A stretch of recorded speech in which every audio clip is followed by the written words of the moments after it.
Hello, everybody, and welcome to another Golden Podcast. I'm your host, Spence Pentland, and this is where we have interviews with world-class TCM community leaders to discover their stories, habits, psychology, and secrets that led to their success. And I'm really excited to have been introduced really recently to Dominic Stape. Thanks for coming on the show, Dominic. Thanks for having me. Excellent. I'm excited to dive in. I love what some of the points you brought up in the Golden Guest form there to what you want to chat about. It just all resonates with me. I feel like we're on very similar pages right now, and we'll get to some of that, what we chatted about beforehand. But Dominic is a board certified Doctor of Oriental Medicine in the state of New Mexico since 2001. Before that, he got his Bachelor of Science in Biology and Chemistry and did some biomedical research as a scientist, researching allergies, cancer, and anxiety drugs. That dates quite far back, and that maybe you can touch on some of this in your story. And then got into cytogenetic technology in '97 as well. You've been in practice since you graduated at 2001. Has that all been at Life Acupuncture and Wellness? There was a year there that I was somewhere else. Okay, but for the most part. Yeah, okay. For the most part. So you grew that to 200 plus patients a week. I like this: invest in real estate to diversify. That is such great advice you can maybe touch on. But you have grown to you've managed a staff of 5. You've got a second clinic now. You are, hiring associates, and this clinic is, things are stable, and you're able to kind of have that freedom that so many people, well, at least people that I speak with mostly want to get to. And also maybe this Acunova and Brad's seminars, I'd love if you could touch on those. But welcome to the show. Thank you so much for being here. Yeah, thanks for having me. Excellent. I in honor of the tradition of the show, kind of we're going to start with your story. I know I gave a quick little brief outline, but I love to hear how people, because our generation at least, I mean, it may be different now, but it wasn't an elective out of high school or, to kind of bleed into that. So, and you clearly have a history. Do you mind kind of giving people some of your journey toward where you're at now? Yeah, sure. Cool. I did a lot of biomedical research and, as pre-med, got my degree in chemistry and biology. And that's where my interests was going down to getting my MD. Yeah. And so I just got kind of bored with that. And I had my own problems, my own illnesses and sicknesses, and Chinese medicine helped me out in ways that I was told I couldn't be, Right. So, right. Wow. So what I did is went to school, and then after school, felt like I knew what I was doing, and pretty quickly found out I didn't. Right. So then I started looking into different businesses, different business models, different consultants, different ideas, Robert Kiyosaki was probably the first person that I was introduced to that kind of just opened my mind to getting creative about things. Right. And so I started diving into that right away, and just, how do I bring in new people? How do I organize my office? And taking other classes as far as, technique, herbal technique, acupuncture technique, stuff like that. But most of my time and my money was spent on business and management, practice management, that stuff. Yeah.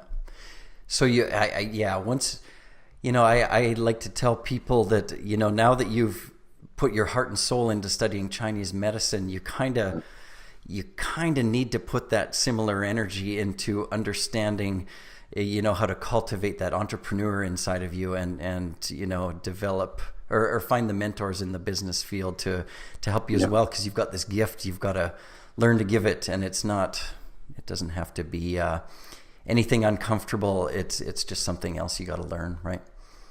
Yeah, I mean, it's an essential aspect. Right. I mean, if we don't have patience, our degree means nothing, Yeah.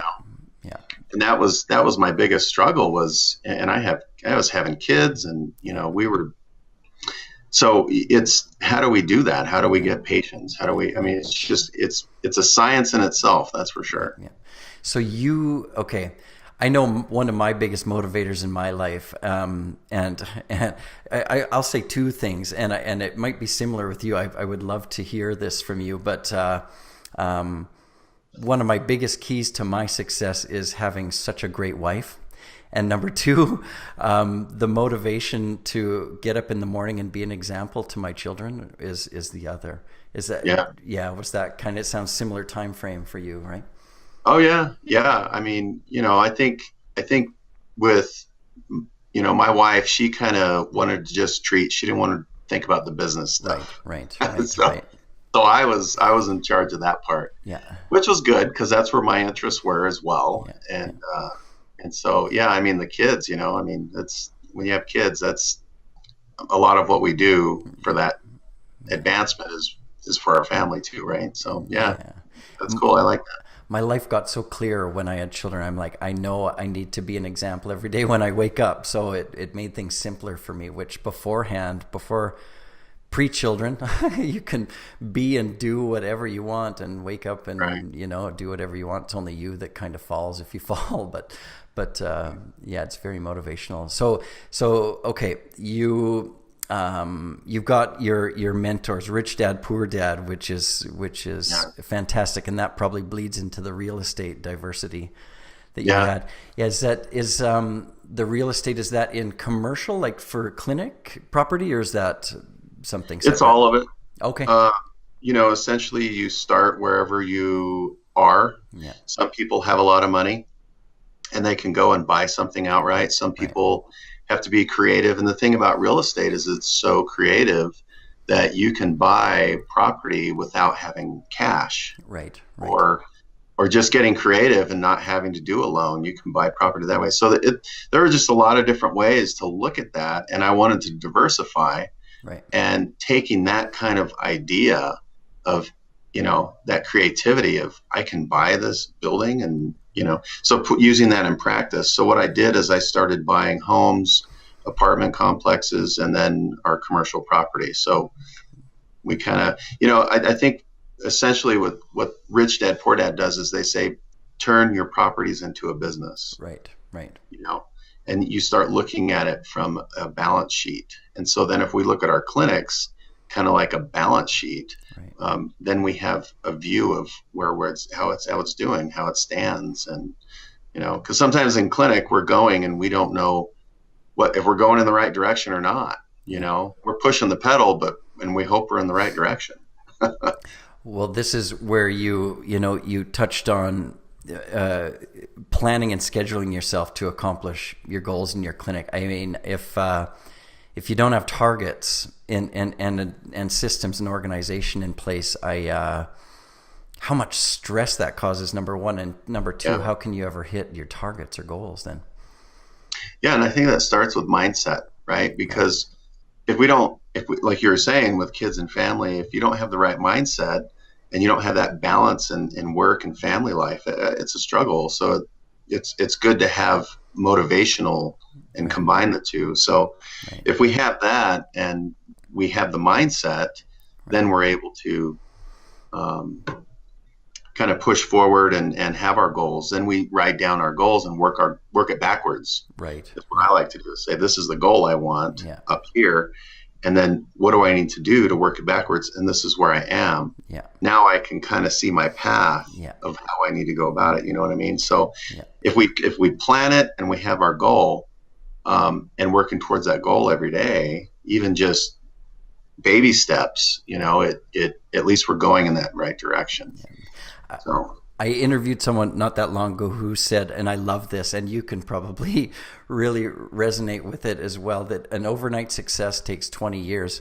And that's those steps, you gotta, it's hard. I mean, even when you're established, I don't know about you, but even still in my life, maybe there's always, X number of patients or more, but now you've got staff, and now you've got, people moving on in life or having difficulties in life or getting pregnant or all kinds of things that come down. So so it changes. So that mindset Especially once you grow a clinic to 200 patients or more and you're managing staff, and that becomes even more and more important, right? Oh yeah, yeah. You do create more problems. I mean, when you create something that's bigger, you create more problems, right? Yeah. So it's having that mindset and being stable so that when you do create that, you're able to see through some of those things and not let them bother you. And Right. because I mean, we could take a little complaint from a patient and really just let it eat us up, Oh yeah. you know, but usually it's not us, it's them, Yeah. and that's what I tell my staff. It's if somebody comes in and they complain or they, it's usually they had a bad day or there's something not right in their life. And and it is preparation of your own foundation, having the mindset, the right thinking, and having the desire and the will to reach that goal. So yeah. I love that example, of because mindset is big. I love looking at, as you grow, problems are God's way or whatever, the universe's way of gift wrapping wisdom. So yeah, that keeps me sane some days, that one saying. But a patient coming in, that's the difference in my world. If a patient comes in and there's a complaint, you can let it eat you away, and holy crap, that it is tough. I get that.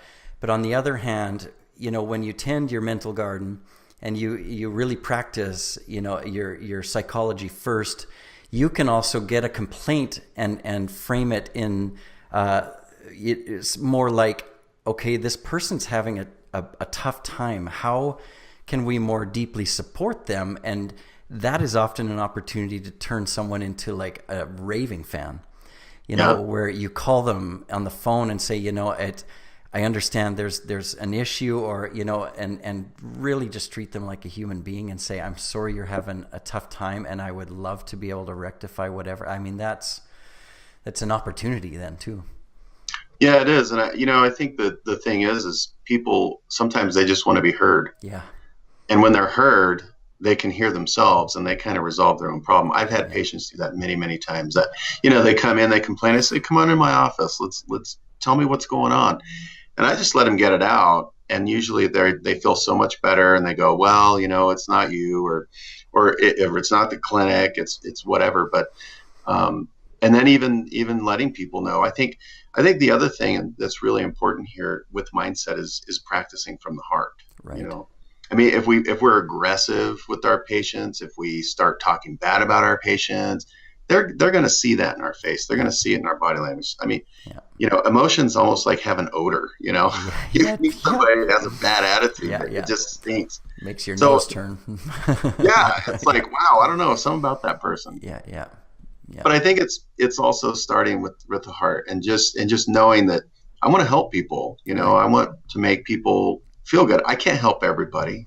Nobody can, but I can help as many people as I'm able. Yeah. And so if we have that attitude, then the problems are easier to deal with. Yeah. The day is better to deal with. Sometimes we get upset because there's a lack of patience. It's easier to be more creative and say, what do I need to do for marketing? Right. How do I need to really look at this clinic? And that's what I'll do sometimes with myself, because I failed a lot, and I'm glad I did, because if I didn't, I wouldn't know this stuff. Yeah. So I'll give myself a timeout. I'll go to my office and just say, okay, what's going on here? What is happening? I don't understand this problem. And I'll write down the problem. Right. And I'll pick up the parts that are fact and the other parts that are emotional, and kind of see, oh, this is really what's happening. Right. The emotional stuff is just, it's other things that in the back of our head that's like, right. Nonsense. Yeah. So that right there has helped me just keep on track and stay focused, and keep my staff on focus and my patients on focus. Yeah. Well, it really truly is, someone put it to me, once, your patients are purchasing you as well, so if you are being an example of someone who can, tend their psychology and has, you don't have to have everything together. That's ridiculous. You can admit your faults as well. That's a good way to connect. But but someone who, is an example of who they may want to be, is such a great, authentic way to be in the clinic. And I think often when we start out, we think we need to be something that we're not, and maybe with some patients that's true, but you will resonate with certain patients and not with others, and that's usually normal. Hey, and I think that's why we never have competition either. Right. We don't have competition because there's some patients that aren't going to like me, and they're going to like somebody else, and that's fine. A lot of people don't care, but I think that's the thing is we want to be professional, but we want to be honest, but we don't want to be too professional where it's kind of obnoxious, Right. So right. Yeah, it's just kind of being you, right? Yeah. And I just so resonate. I mean, you and I are on such a similar page here. I think that psychology first is your mindset, your heart, being the leader is so important first. It's like if you jump into practice and you think that marketing is the first thing that you should learn about, it's like putting the cart before the horse, to use a super old guy term. It's the wrong order of things. You need to understand, the life that you want to kind of lead, and then work backwards. I liked your analogy of goal setting there. Yeah, it's understanding where you're going to go, understanding the steps you're going to take, and then start marketing your product. Because if we go out there and we start marketing our product and we say we specialize in ear hair or whatever, anything, too much ear hair, but we don't know how to treat it, we don't know what our program is, and they come in and we get flooded with people and we go, I don't really understand what I'm doing here. It's just the planning has got to happen, and it's not a hard thing. Right. It's not like oh God, I got to sit down and plan. It's no, what are your ideas? Because we have our ideas in our head, and we can talk about them for hours, but what about putting them on paper? And that organizes them a little bit more, and just looking at it and circling things and crossing out other things, and then refining that to a list and saying, oh well, and I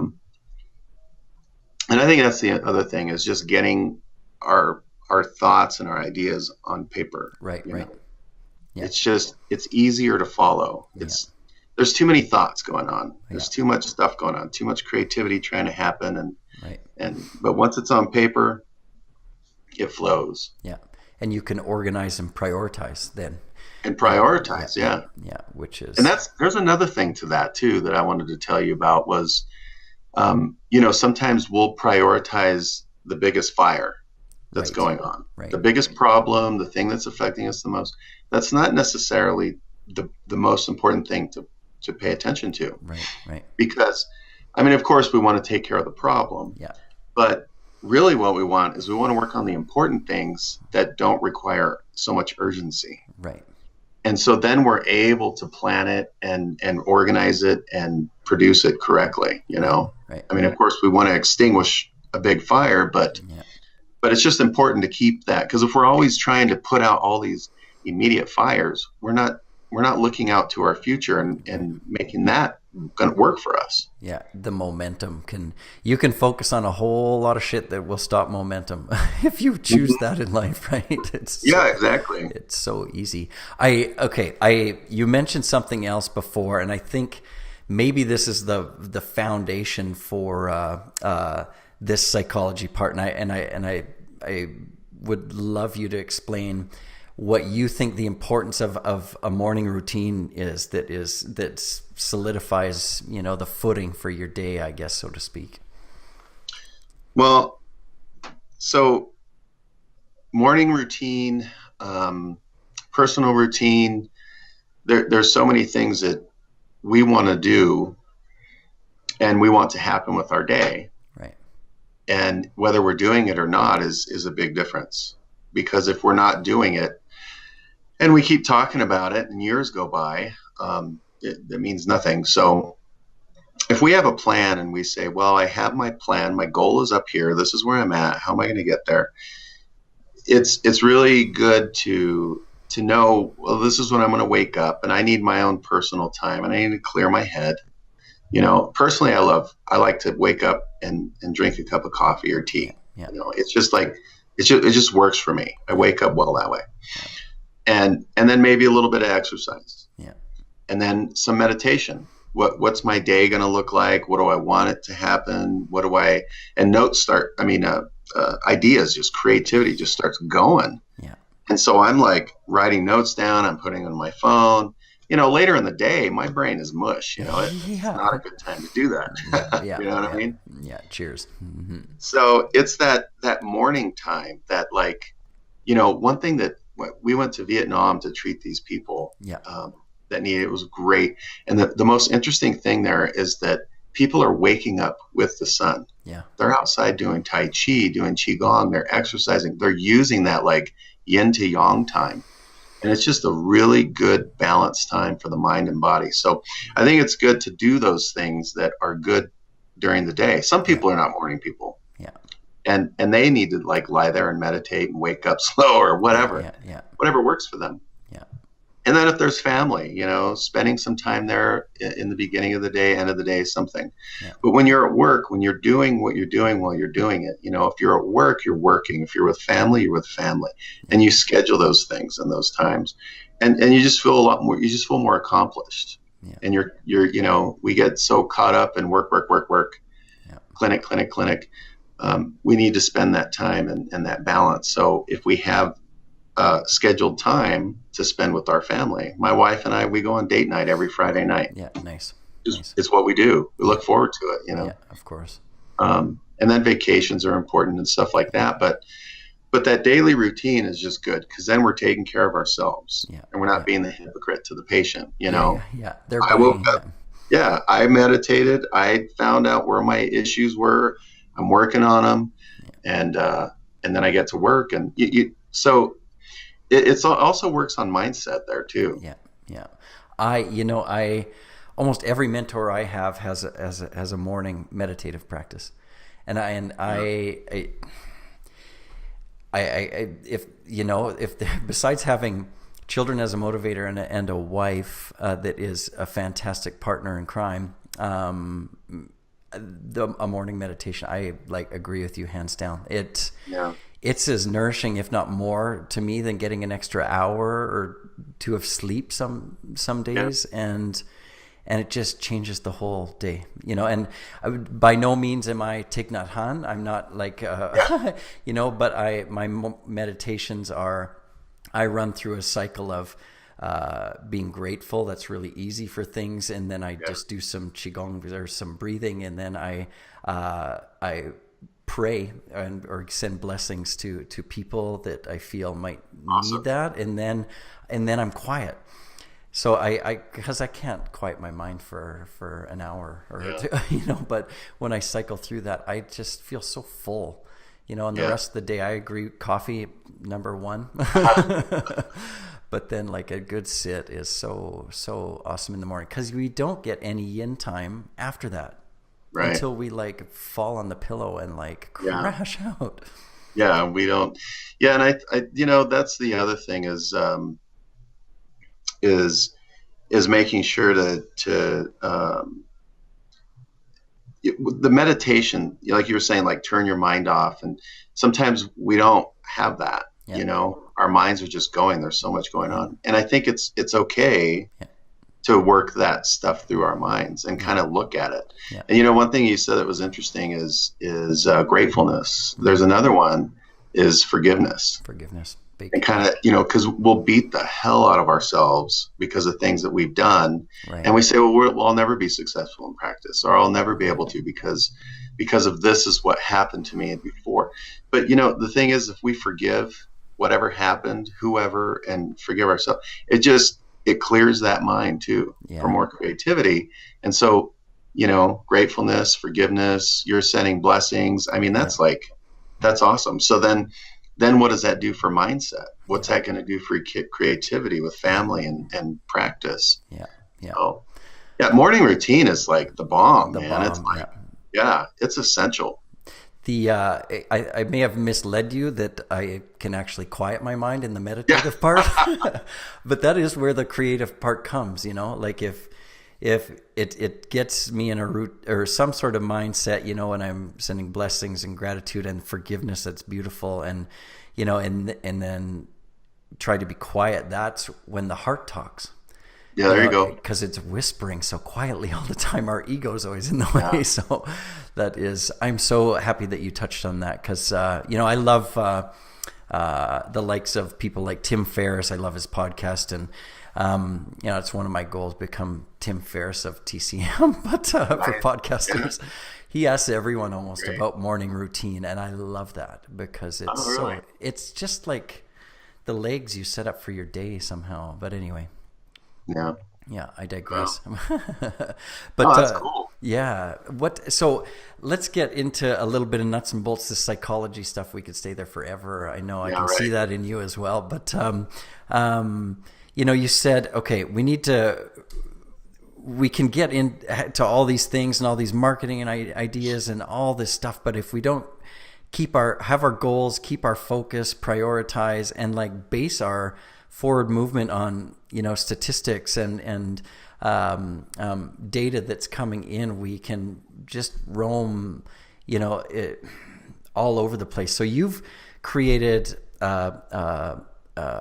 business management or business growth or clinic growth or practice growth course, which I'm super excited about, and I'm sure a lot of people that are watching this will give you all the access to it in the show notes for sure here. But it's can you kind of walk through first the macro organization, those five pieces somehow, so people can start to try and chunk down the clinic life, you know, per se. Well, and that's the thing is I came up with the 5 levels because people want that you have to know where you are, right? If you want to go somewhere, if you want to be successful, or in whatever success means, but where is that from A to B? Where's that B point, and where are you at the A point? Where's A? And so I mean the 5-level system, it helps people understand that this is where you are in respects to where do you want to go. Okay. And so once we have that, then we're able to start planning. Right. We can see our goals. We can see what steps we need to work back. And, you know, we've got statistics and all that stuff to keep track of numbers, and it's all kind of common sense stuff, and it's good to watch, because you can see if things are successful or not and how your staff is doing, so that they can understand how they're doing as well, which is important. Yeah. But the 5-level system is I don't know. Let me see if I can. We will. Dominic has been gracious enough to give us a quick reference PDF that will be below here. So just go and grab that for sure. Yeah, and that is. I'd open it up right now, but I don't know if it would mess up the. Yeah, screen share. I don't think my settings for the call recorder will do that. But I mean, go grab it right now and stop the video. Go grab it, and then maybe come back and tune back in. Is that? Can you still see me? Yeah. Oh yeah. Yeah. Okay. Or I can. I'm not sure what'll be happening, but yeah. You're still there. Okay. Cool. So.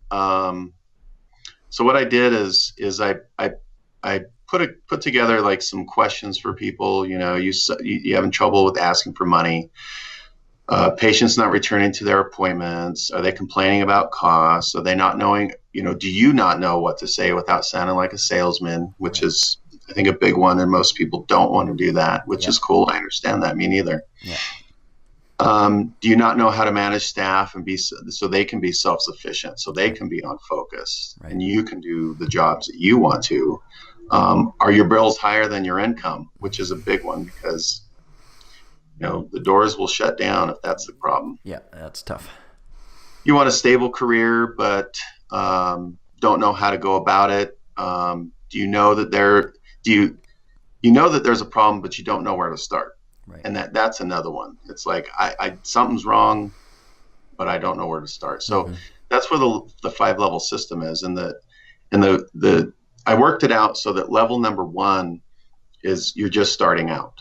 Okay. you're like brand new, you don't really have any numbers or patient numbers or statistics. Maybe you do, but they're pretty low. You're dependent on other financial sources. You know, Right. a lot of people are working 2 jobs, Right. only a few patients, maybe a week, something like that. And so this is where it's the self-confidence Right. in the consultation. How are you going to talk to your patients? How about a plan? It's not necessarily doing like a big plan or anything, but it's good to give the patient a plan, kind of giving them a routine in your clinic. Yeah. And then about promotion. And then I go to level 2. And level 2 is where they have more than one new patient a week. Right. Maybe they just have one, but they're treating about 10 patients a week. Right. And maybe they're breaking even with income and expenses, maybe not, but maybe they can see the light at the end of the tunnel is the finances are starting to balance. Right. So that's where we start implementing certain things. And I do a practice analysis for people too, so that they can write down these details in their clinic and I can look at it and help them understand what's going on. Okay, good. Mm-hmm. And then level number 3 is they have multiple new patients. They're seeing maybe 40 patients a week. You know, the marketing is there and they're making a small profit. They're able to feel expansion. They're closing maybe 50% of the new people that come in, something like that.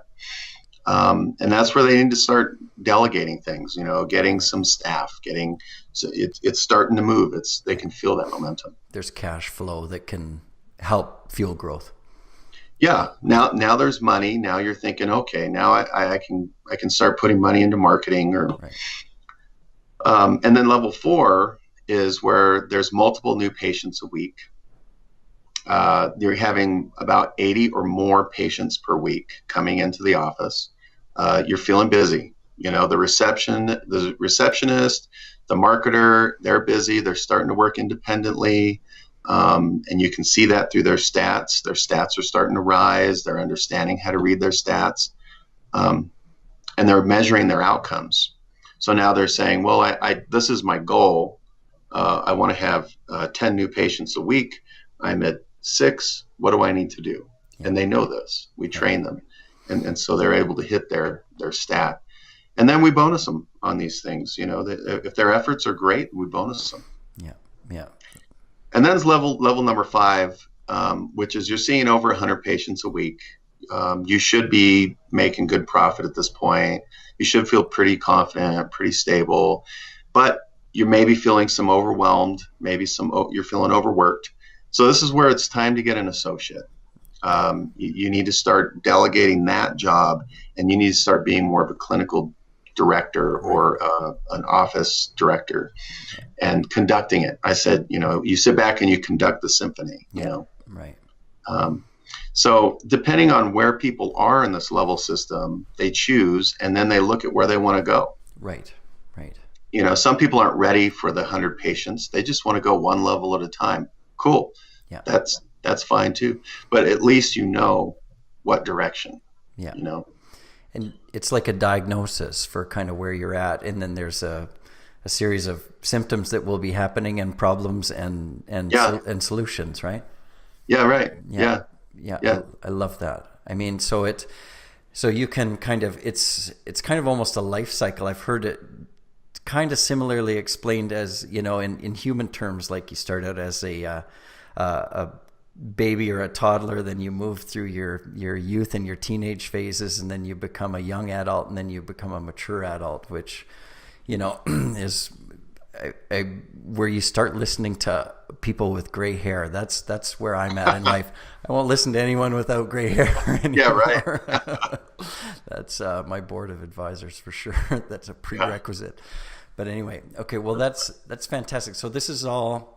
You have this as, you mentioned that you did some consulting for people, which is great. And I'm sure people find that through naturallifeacupuncture.com? Or? You know, I have a separate email, and it's on the form that you're giving them. Okay. And it's Dr. Stape at sbp.solutions. Okay. So they can contact me there, and then I can talk with them, email back and forth. And if they want to do a practice analysis, they can do that, and then I can talk to them. And if they want more help after that, we can talk about it. But essentially what this will do is it'll get people going in the right direction and just making ideas happen, Right. Or, so many people in our industry, I think, don't go here, period, because they don't want to, or, the addiction to learning about the medicine is so strong, which is fantastic. It's such a beautiful, beautiful thing. But it's so essential. It's like studying yin and not yang or something. But I've got a different email, so I'll grab that from you beforehand, or before we post this live, and put it into the show notes. But so you also have, and what we were discussing before, an online course that goes through these stages and more into the solutions and stuff, right? Yeah, Brad and I did we did these videos together. The 5 phases, or the 5 modules, are, like I said, the mindset, the marketing, office management, the ROF, and clinical systems. And I went into some detail in there, and there's a lot of content in there. Yeah. A whole lot. And what I wanted people to do was, and I talk about it in there, is find what works for you right now. Right. And write down those things that really you jive with, and start implementing them. Right. And that's a good thing to do, because there is so much content in there that it goes down to even minute details. So we'll be doing some more stuff too that we'll go over. There's just so much. There's so many things to talk about and do, but it's just starting with those videos, and kind of taking what speaks to that person. And you. Awesome. We'll give links to that as well in the show notes. Please send that my way. But or let me know what's happening so we can let everyone else know here too. But I have to, once you get to be busy, and you're going to be very quickly in a practice, if it's not with patients, it's going to be with getting patients, but I mean, it is so much, and you touched on such a key, I think, is about what not to be doing. Find those key things that really resonate with you, and that, as long as they're going to provide some forward momentum, and stick to it, and like get the elbow grease in there, and work hard, and persevere, and keep moving forward with those, and then just know that that'll change, right? When you see, momentum kind of slow, you look back at this course, I suspect, and you kind of find out where you are again. It gives you clues to how to step forward. Yeah. And there's, and I think as people start to move forward, they'll start to see it. They'll start to see the picture, and kind of say, oh, I'm starting to feel this. I can understand it now. And there's some steps you just keep repeating. We did a marketing event this past weekend, and it was a 4-hour event. We scheduled 22 people. And so it's just, when you repeat something, you get so much better at it that, you can go in and create what you want from it. So, right. But yeah, the videos go over all that stuff. Well, it's, I think what needs to be planted, and I'm sure that your course would do this, and hopefully even today, is that just gain an interest. What changed when I realized, that, that business and medicine, both, if they're truly rooted in integrity, both have the same end goal. They're trying to produce a solution for somebody, and or for someone's problem or medical condition. That's a problem, medical condition, and so I shifted my mindset into that being a great marriage, the two, instead of it being, oh, money is evil or this or that. And then it's so fun. The study of business really is just, besides all the systems and that, which are important, unbelievably important, it still boils down to relationships. And that's ultimately what we do, right? I agree. Yeah. I mean, if we're not people, if we're not persons, people. Yeah. people. It can be hard in this, that's where biomedical research was boring for me. Right. It was microscopes, it was computers, it was analyzing, it was experiments. And I I needed to talk to people. And so that's what got me interested in clinical. Some people love that stuff. They don't want to talk. Yeah.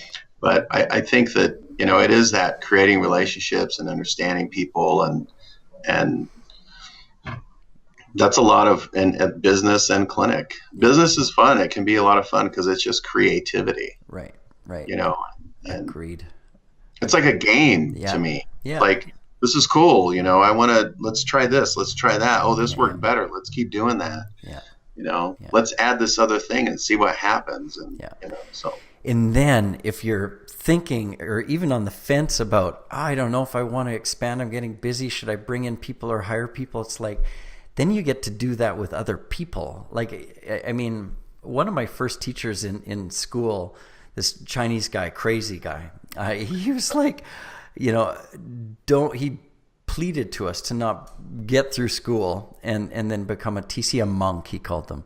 Just hiding in your clinic by yourself and not, stepping out into the community or bringing in, a clinical team or whatever. It's so much more fun. Like it's when you actually take the step into building a business, because that's a way to scale how many people you help too. If you've got a gift of, that is just burbling inside of you, it's your responsibility to grow it and share it, right?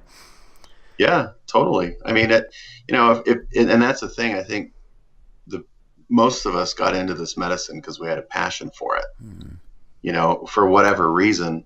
And it's going back to that passion and saying, why am I here? Why am I doing this? The bills will get paid, and I think that's the main thing. We get so stressed out about no patients. We got bills. We got that stuff will get paid. Just getting creative and not being the monk stuck in the office, wondering why people aren't coming through the door. Yeah. So it's creating those relationships, going out, meeting people, talking to people, and just having fun with it. Really. Yeah. One life to live. Like we need to be ourselves and step into our clinic and just show the world our light. And because every single person watching this has a ton to offer. A ton of people in their local whatever population, and it's as simple as just allowing yourself to understand that and put yourself out there. It's hard for introverts. I totally get that, but then maybe get some help. Third party promoters. My wife is fantastic at that, so that's helped me. But so what for people just getting started, I don't know exactly who's going to be watching this, but they'll probably apply to any time. But what are a couple of, your top couple or three, books in the realm of personal development and business that you might tweak people on, besides maybe Rich Dad, Poor Dad, but the top three. I don't know, something in there that just popped in. There was another book that really triggered it for me. And it's called Think and Grow Rich. Right. And Napoleon Hill. Mm-hmm. And it's the title is misleading because it's talking about getting rich. Right. But the thing is it's think and grow rich. And it's not just rich in money, but it's rich in your mind and rich in aspects of life. Yeah. That book I've read probably 3 or 4 times. It's like a business Bible, right? Yeah, I agree. Yeah. It basically was written at the time of the Depression. Right. And it was a lot of research and study that was done that what made people successful, what could they do to bring them out of the Depression. Yeah. And so, it was written at a time in history where people were pretty desperate and they had to figure this out. So anyway, that really resonated with me a lot. Yeah. Great book. Great book. Yeah. You've read it. A couple times. I mean, and his predecessor is Darren Hardy. I love him as well, who's took over the Success magazine. He's not there anymore, but that's, I think, what Napoleon Hill created afterwards. Because I mean, it was essentially Andrew Carnegie, one of the richest men in the world during big industrial times, hiring this guy to travel the world and speak to the most successful people and find their secrets and put it in this book. Yeah, like it's crazy, great, right? Yeah, it's a good one. Yeah. So we can just stop there. I don't need three. I was just, that's perfect though. But Robert Kiyosaki. So two last questions and I'll let you get back. I know you've got clinic on there, but, today's my day off. Okay, good. Awesome. No, we'll keep you forever. But, what do you do to get through shitty times? Because they come. Doesn't matter how successful you are. Like tougher times. Is that when that morning routine is more important, or is that like what comes to mind that you like? Is in your life that helps you through those times? I think that when shitty times come around, I usually look at it and see what its source is. But it does happen. The clinic will go down a little bit, and it's like, God, what's going on here, or whatever. But I think that's kind of where you, like I was saying, the routine kind of helps with that, and then sitting back and looking at what is really happening. Right. Because, patients can come in and complain. My neighbor can complain about my dog barking too much, and right. The kids like lazy at school, and all that stuff. And I think life is it's never constant. Right. It's never always the same. As time moves by, it's up and down. It's up and down. We don't want so many peaks and valleys to be so that amplitude, but keeping that amplitude a little bit lower. And I think that the daily routine, the mindset really helps with that. And then understanding that problems come. I mean, we live in a world of problem and failure and success. And I mean, they're opposites, but how do we make sure that it doesn't bother us too much, and that we're gaining what we want, and just, if we know that there's a problem coming, then we see the problem, we recognize the problem. And usually if we know the problem, that's the hard part, is finding out the problem. Once we find it, the solution's right behind it. Yeah. So then we can say, well, this is the problem, here's the solution. And when the problem comes around again, we can apply the solution. So, but I think it's just important just to keep that routine going. And for me, and just not taking it too seriously, just kind of, stuff happens. It's gonna, and it will always, and just kind of sitting back and just let it go by, and being very Taoist. I feel exactly the same way. If I have younger associates and but just people in general, or patients or whatever, I'm like, if I am by no means old and wise, but if there is what I consider to be wisdom right now, at least in my life, for me, is the ability for me to be able to extract myself from a situation, rise above it, look down, and say, this is going to pass. Yeah.